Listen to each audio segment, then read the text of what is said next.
Ladies and gentlemen, we would like to begin. The offshore wind project areas and transmission lines map. We would like to have the webinar on how to use the user's guide.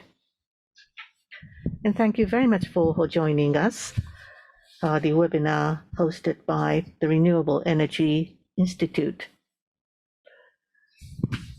We have a Japanese and English bilingual language services. For those who would like to listen to English, if you could click on the globe logo at the bottom of the screen and choose the language of your preference. Next slide, please.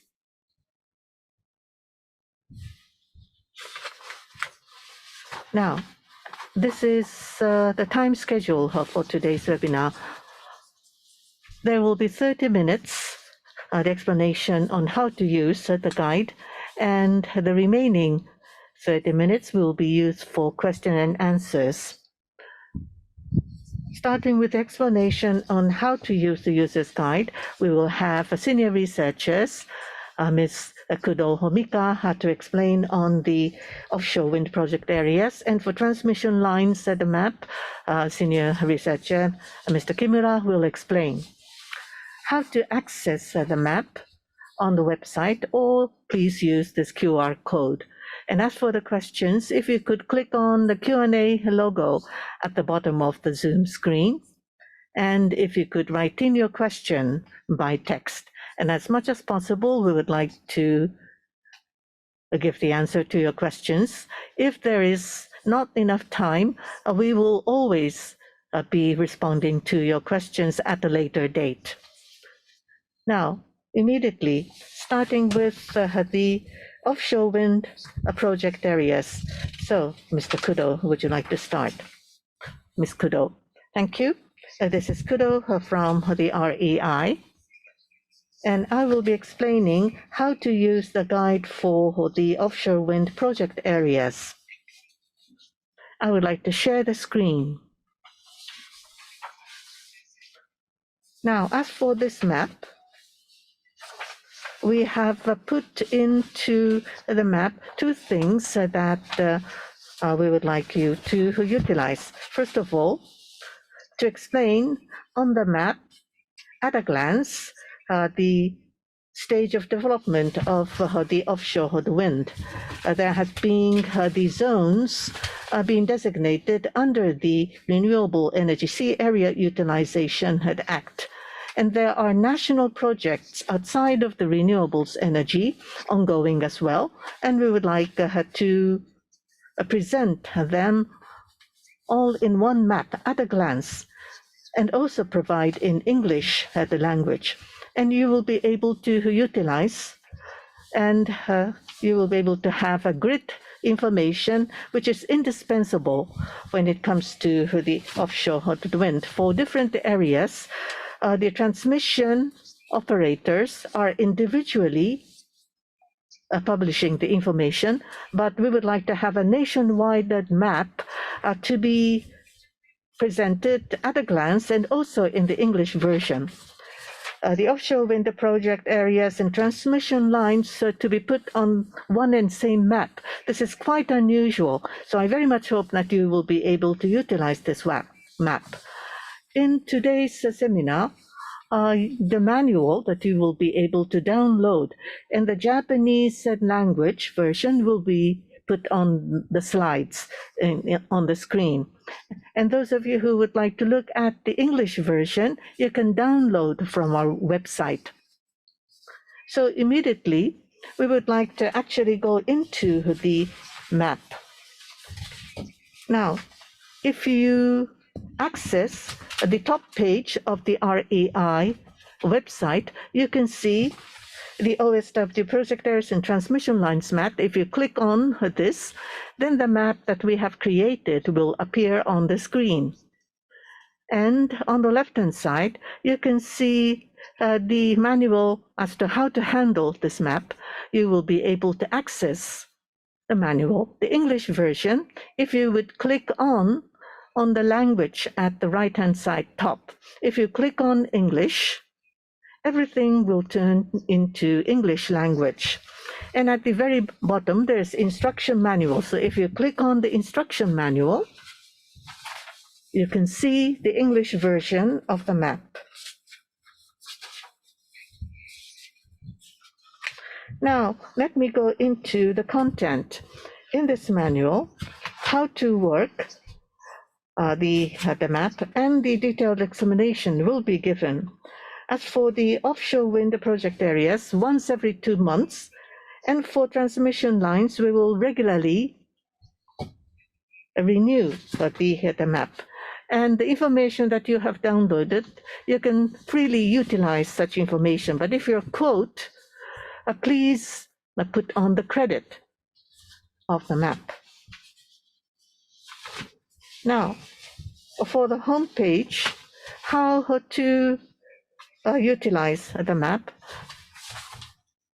We would like to operate the map, looking at the screen, the icon, the full screen, or the partial screen, and how to magnify, or the home icon that you can get back to the original page.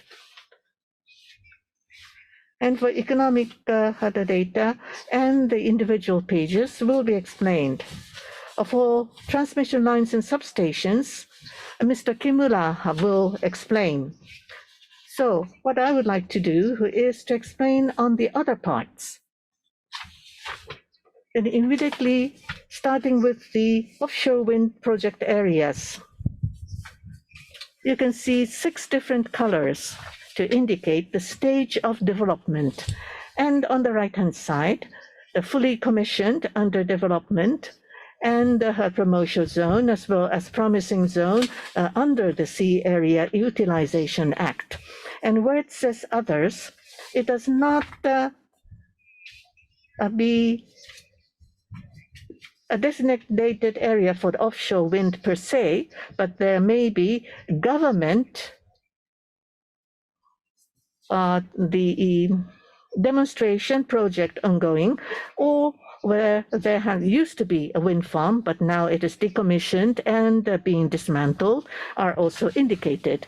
Let us look at the map itself. Please wait for a moment.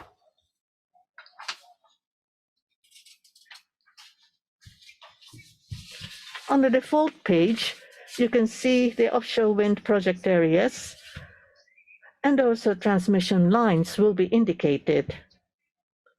And now we would like to concentrate on the offshore wind project areas only. So I have chosen the offshore wind project areas, and let us focus on Akita Prefecture. And if you click on this icon, then the offshore wind project area information in detail is given. You should note that if you click on the area itself, nothing will happen. You have to exactly click on the icon. And for this area, what kind of information will be available is given in this table. This is page 6 of the manual, the name of the prefecture and the stage of the development, and if it is available, the name of the operator, as well as capacity and so forth.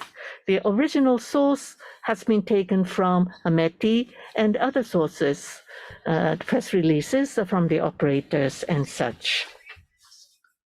Now, looking at the environmental impact assessment areas, for the EIA areas, where several projects are being summarized and totaled, and we have categorized by groups. And the group is not looking at everything in terms of EIA. So when it comes to capacity, output capacity, according to the different procedure, the numbers may be different. So the range is given. As for the more precise details, please refer to EDAS, Environment Assessment Database System, given by the Minister of Environment. Let us look at an example. For the EIA areas are now being shown on the map, and the pink shows that it is an EIA area. And if you click on the area, you will be able to see the information. This is the EIA area.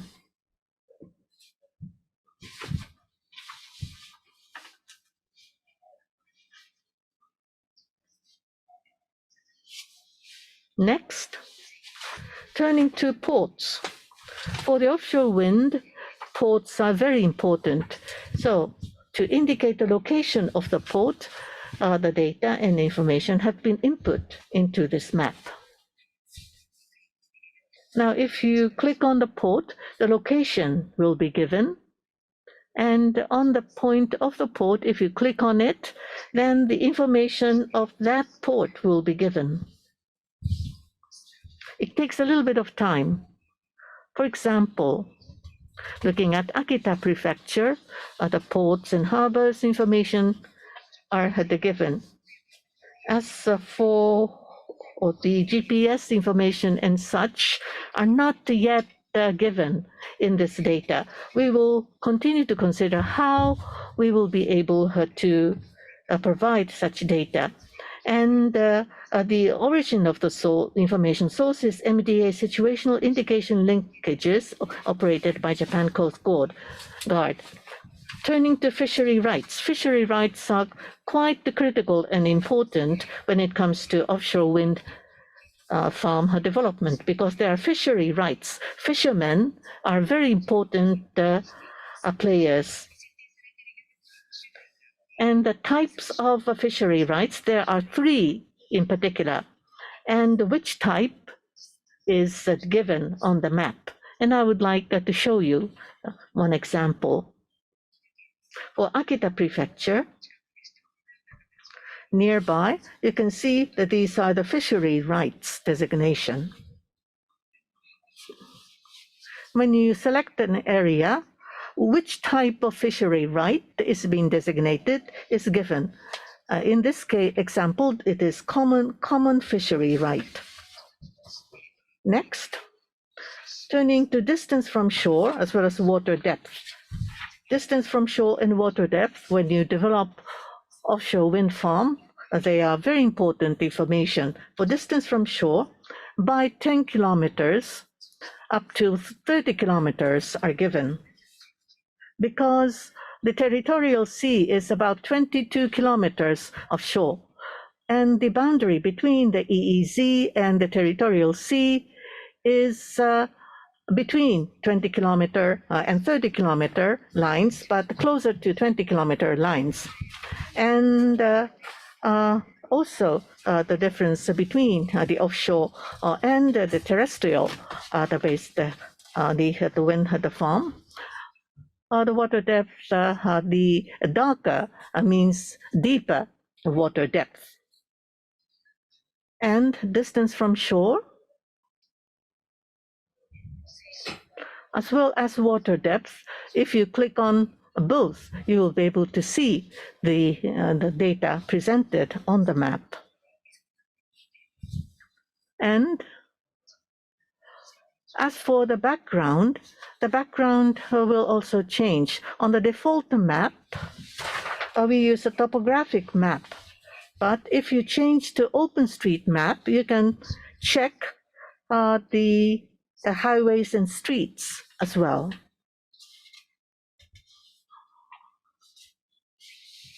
If you click on this icon, you can see the access to the streets and roads. And widget where it says the list of the condition or the stage of development, you'll be able to see where the information on the developmented areas with a list of Excel sheet based information will be given. So I have explained on the offshore wind project areas. I would now like to change to Dr. Kimura. Kudo-san, thank you very much.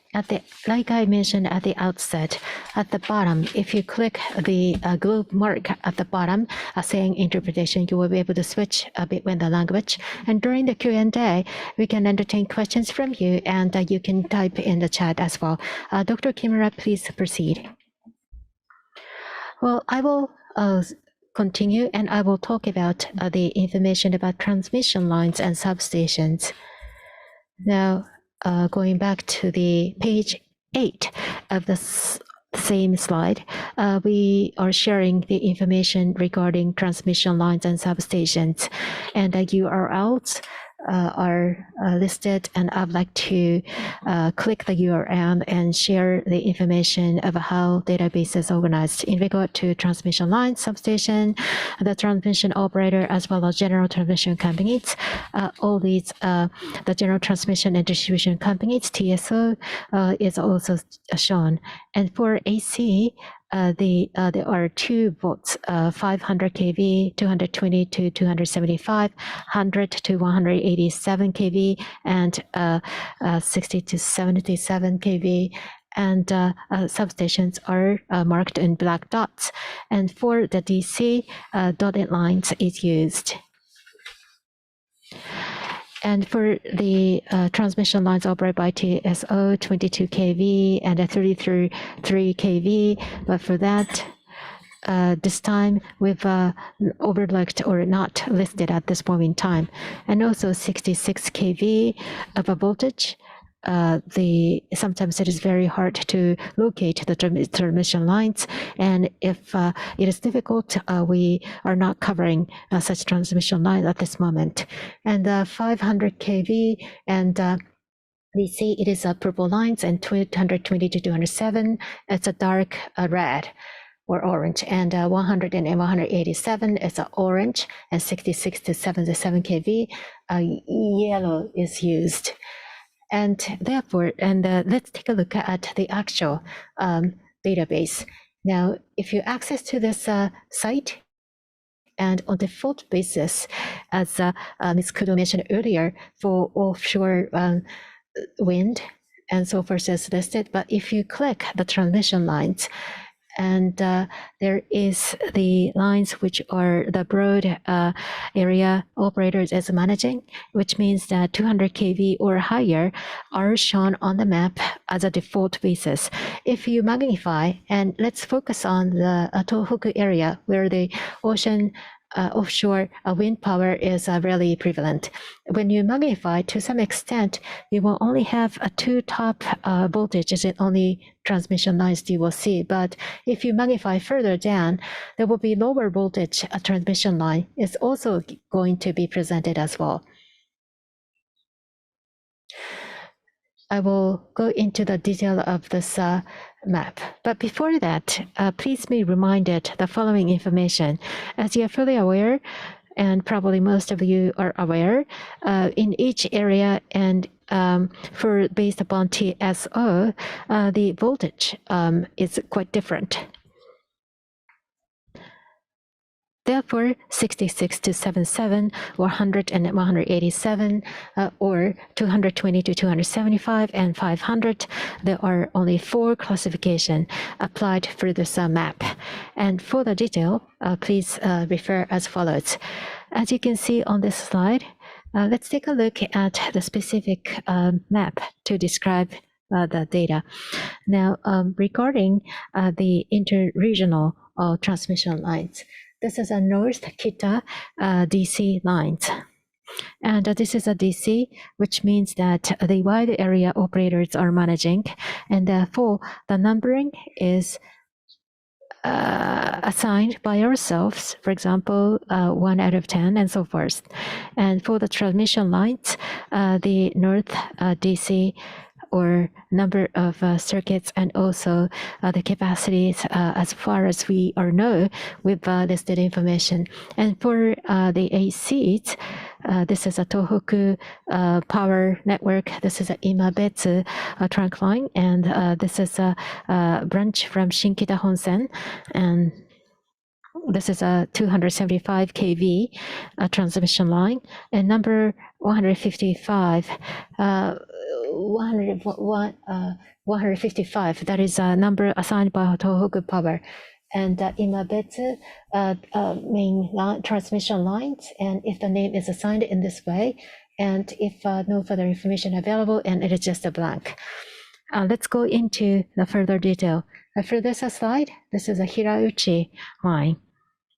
This is a transmission line 1171B, and the voltage is kV, 66 kV, and there's one line, and the capacity is 65, and operational capacity is 65, and thermal capacity is 53 for of vacancy basis, and the upper line considered still 0, and ordinary outage control no. So these are summarized in this data.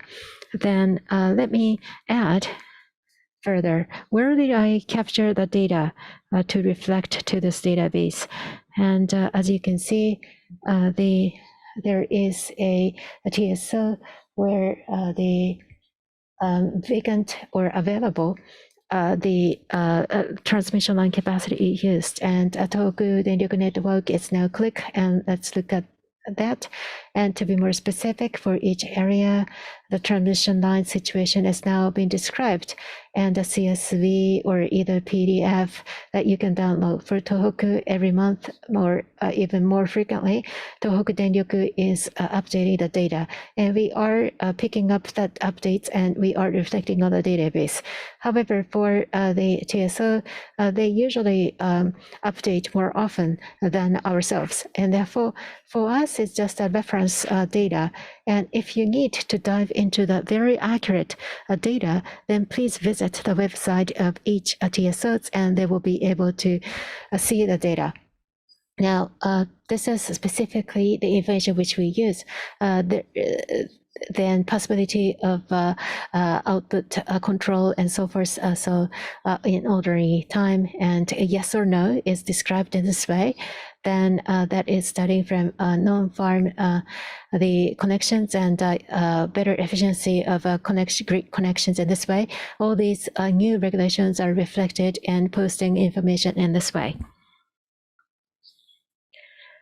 Now, for substation information, now basically TSO data is used mostly. And for substations, based upon TSO, the granularity of the information is different.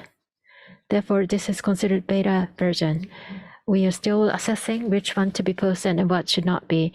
As much as possible, we'd like to carry information, but for the accuracy, we may be shortlist the information, or perhaps we may revise the type of information to be carried in the data.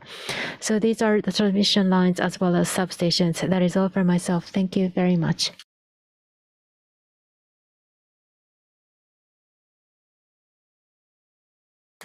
Thank you very much, Dr. Kibura and Ms. Kudo.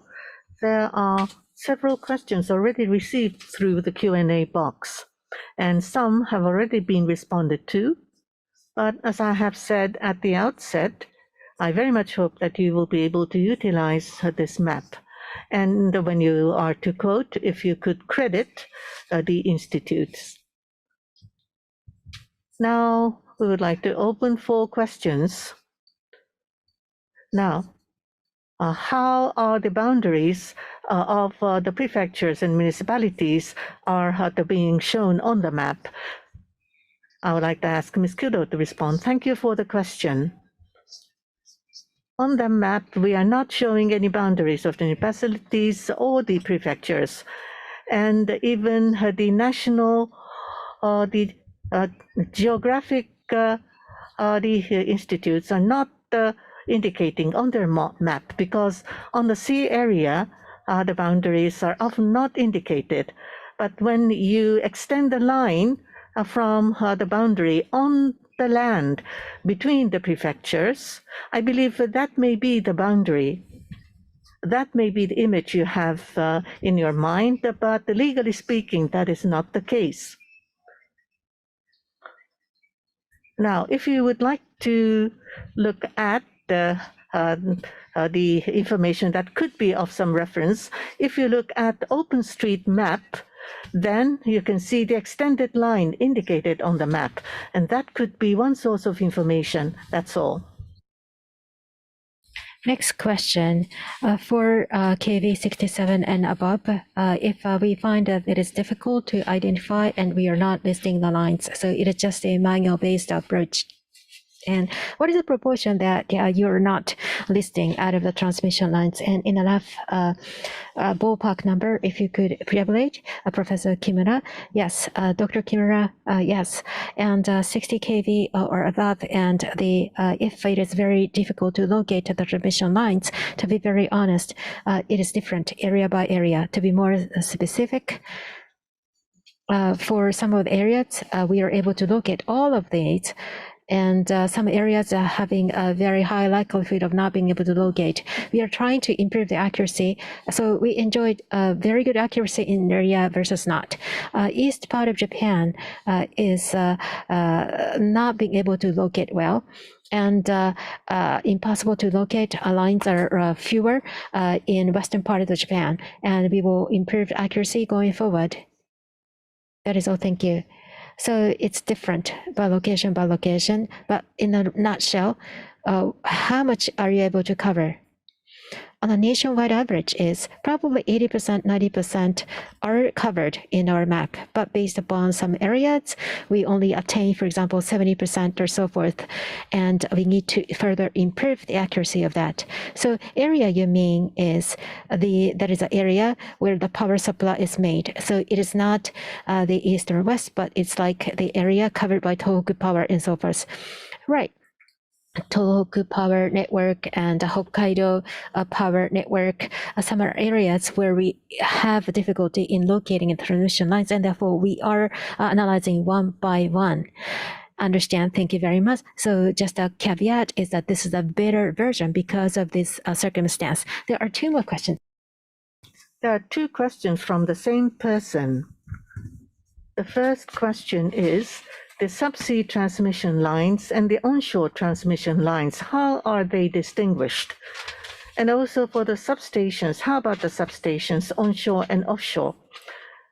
So, Dr. Kimura, now, the transmission lines onshore and offshore, there are no distinction. We are just showing the voltage at the level.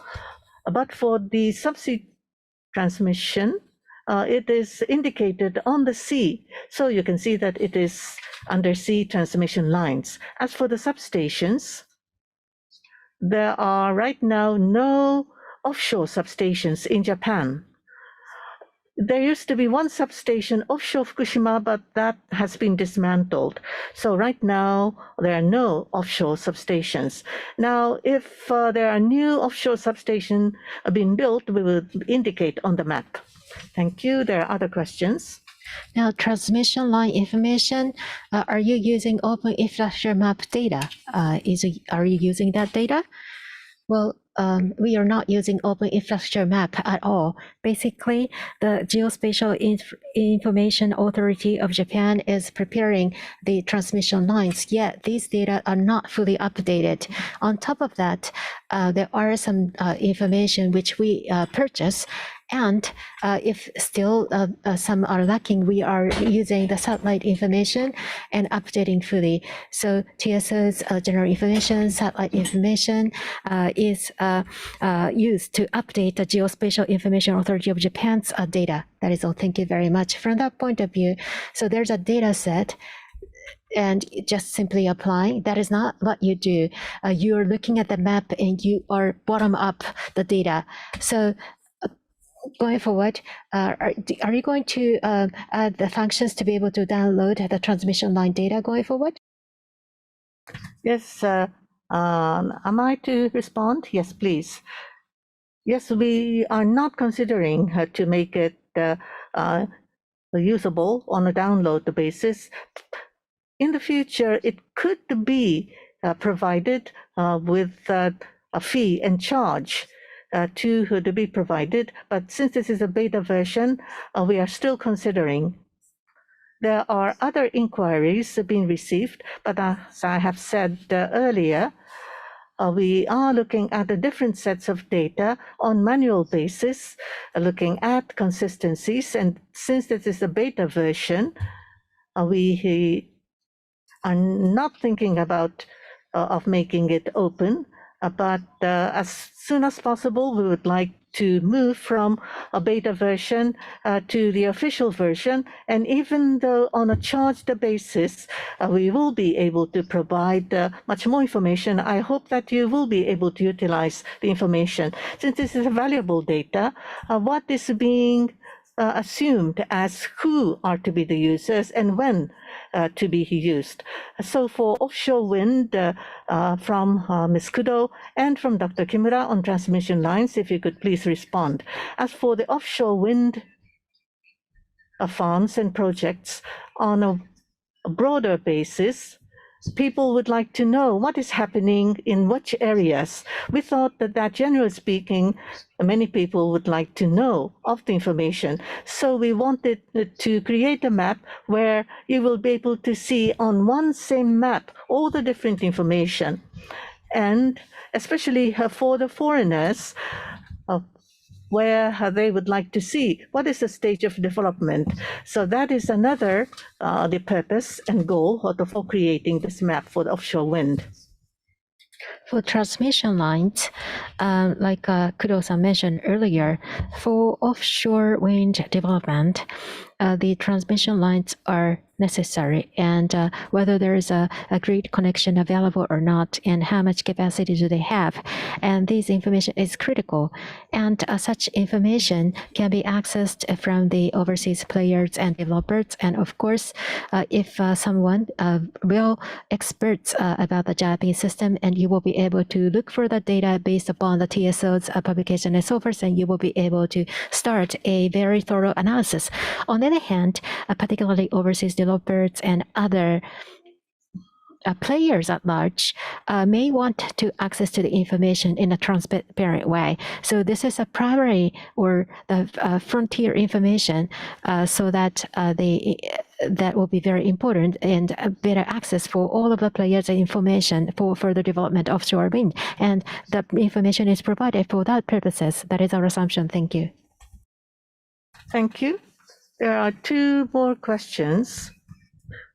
Are you considering a linkage with the API and that the substations are not all inclusive? So any criteria for selection?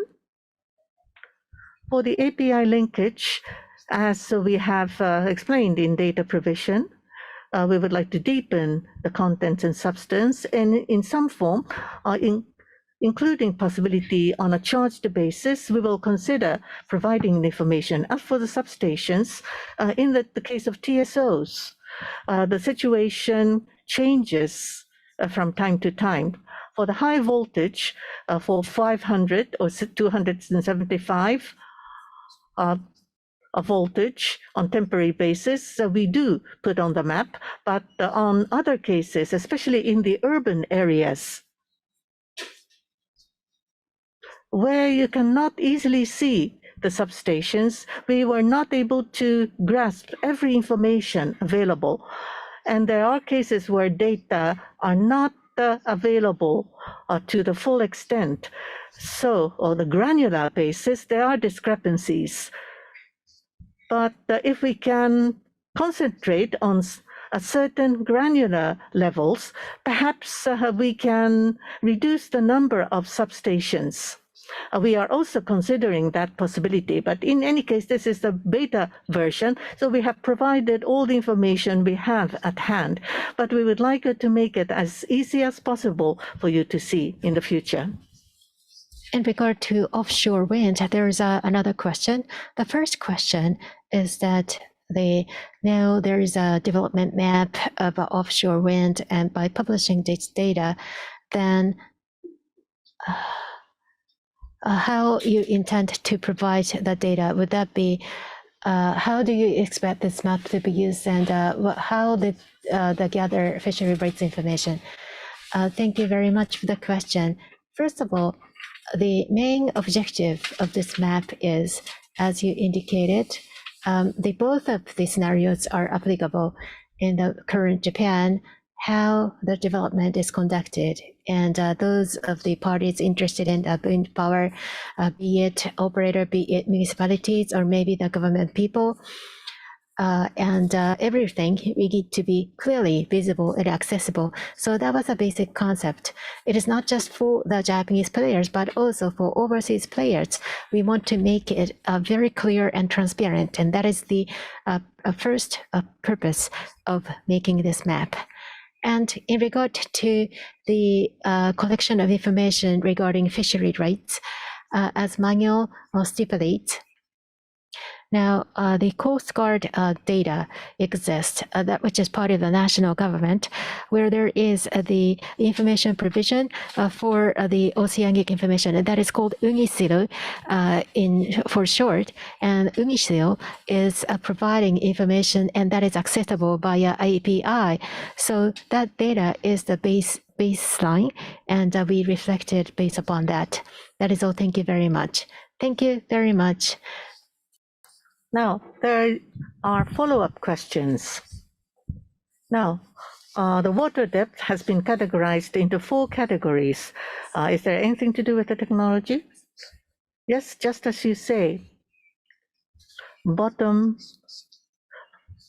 bottom fixed system is about 60 meters depth, and for floating system, it will be much more offshore. About 200 meters water depth is now being considered. So the water depth in between are being clearly given.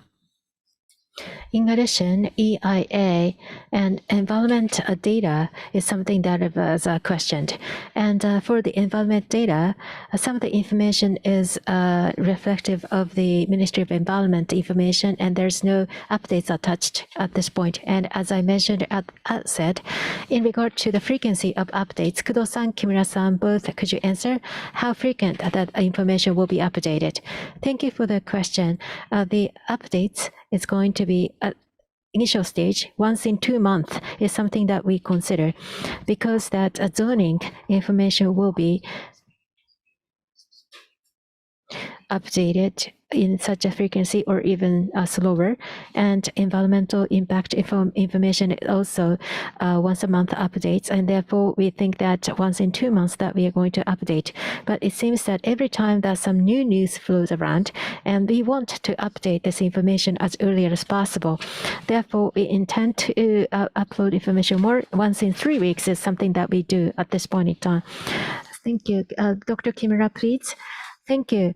Now, in regard to the transmission lines, we are considering what is appropriate frequency. Now, TSO, depending on some of the areas, once a week or once in 2 weeks, and some of them are very frequent, at least once a month, the available capacity and other information is being updated. I'm not sure if we could catch up with that completely. Of course, we want to be able to accommodate with that. But at any rate, we cannot confirm that what is the most recent information, and we will carefully consider and try to set the appropriate frequency. So we will operate on the beta version at this moment, and then when we make it in an official version, and we will finalize the frequency of update of information, but that will be less frequent than TSO information. Thank you. A related question. Now, available capacity data may be readily available, but actual capacity curtailment the data may not be that readily available. It may include a lot of uncertainties. Are you thinking of updating? We are not giving the information on the capacity curtailment. As to the possibility of curtailment are being given by the operator, transmission line operators, and they're thinking based upon the information and the power generators themselves that need to consider. So what we are giving as information from our map is just an entry point. It is not that the potential capacity curtailment numbers are actually given. We are just giving you a reference entry point for perhaps deducing the information. For example, for these transmission lines, to give the level of currents, we are not giving such information at this moment in time. But of course, you will be reflecting upon the planned the grid expansion. For example, the Hokkaido, Tohoku, and Honshu areas, as well as between Tokyo and Tohoku, perhaps capacity increase is being planned, and on timely basis, we will be able to reflect and renew the information.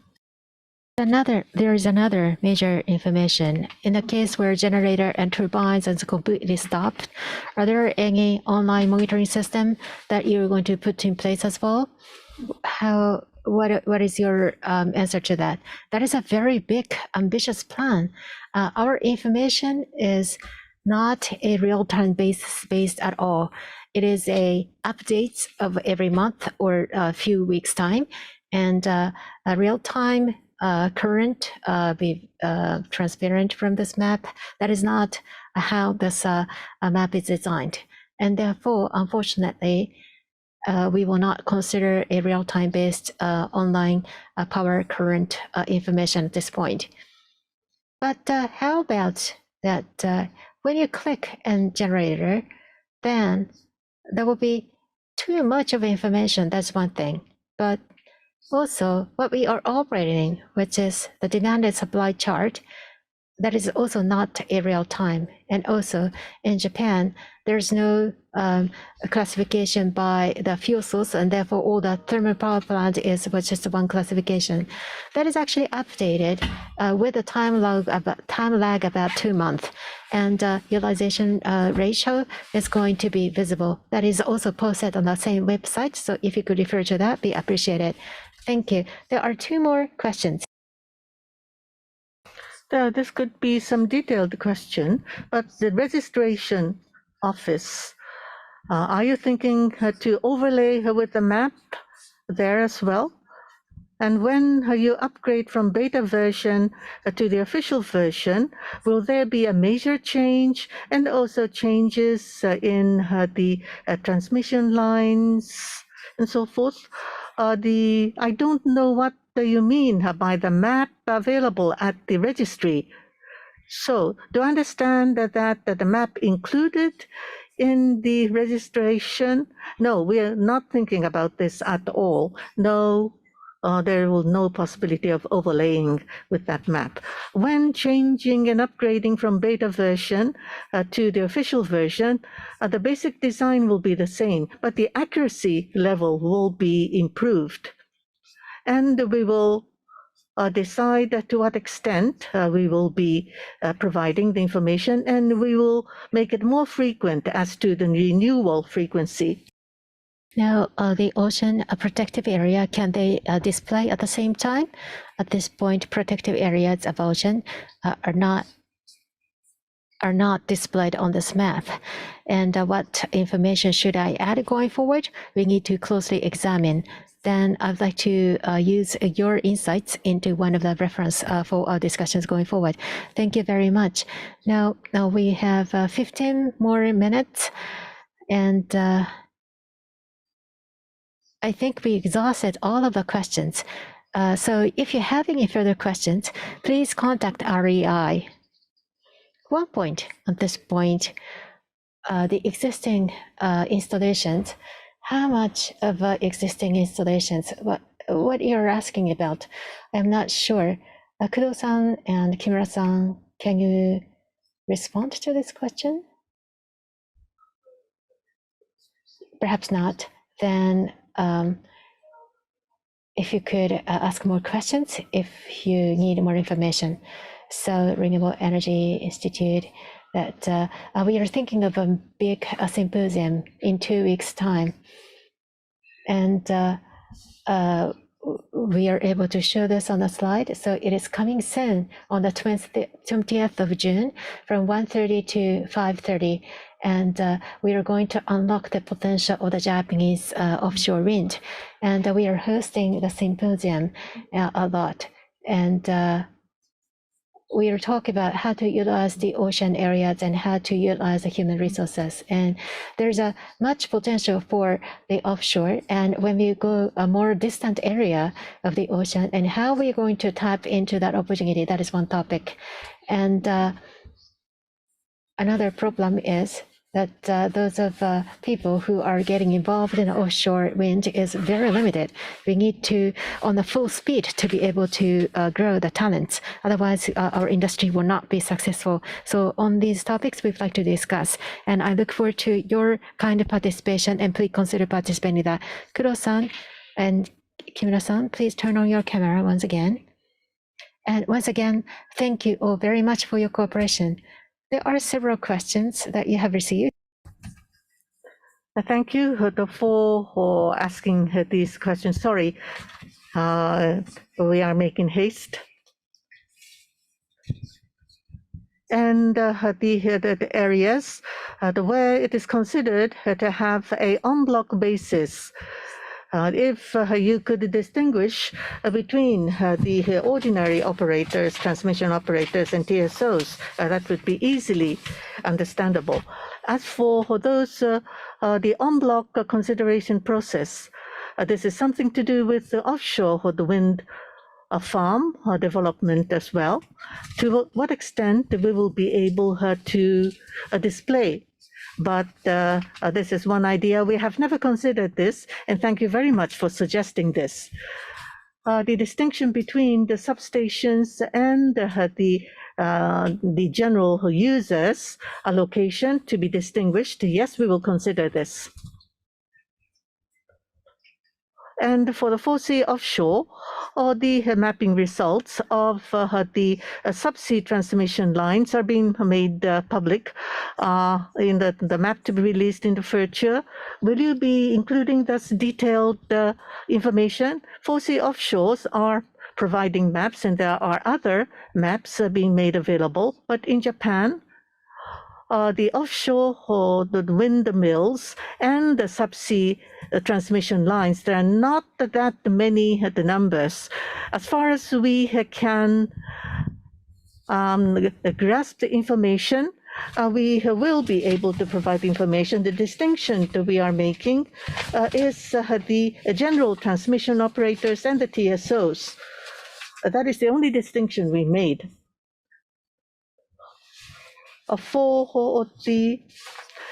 Ever since the segregation between the power generators and transmission operators, we were to make distinctions about how to categorize the other parts.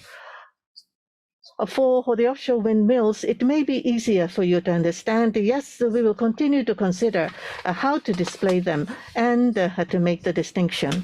So last question.